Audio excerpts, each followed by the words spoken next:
La verdad que cuando llegaba en el coche ayer se despertaba algo, ¿no? Es raro de explicar porque fueron 2 años, pero fueron 2 años que marcaron mucho a la gente que estuvimos aquí y que la comunión con la afición fue increíble y la verdad que recuerdo esto que apretaba, que ayudaba y este año lo sigue haciendo y queremos que así siga. Fueron una época que estuvimos aquí, mi hija no estaba aún, mi mujer actual y yo estuvimos aquí muy a gusto. Fue el primer año además que vivíamos solos, con lo que eso conlleva y la verdad que estuvimos genial.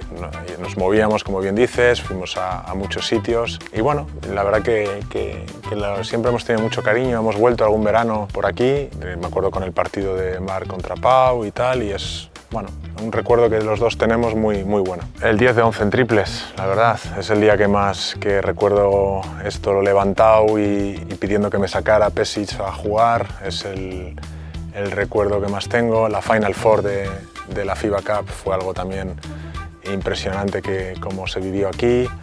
Esos 2 recuerdos diría que son los que más tengo marcados. Yo por encima de técnicamente, tácticamente, me gusta un jugador valiente, un jugador implicado, un jugador que cuando se cae se levanta y que tenga ambición y ambición positiva en el sentido del equipo y de querer esforzarse en todo momento.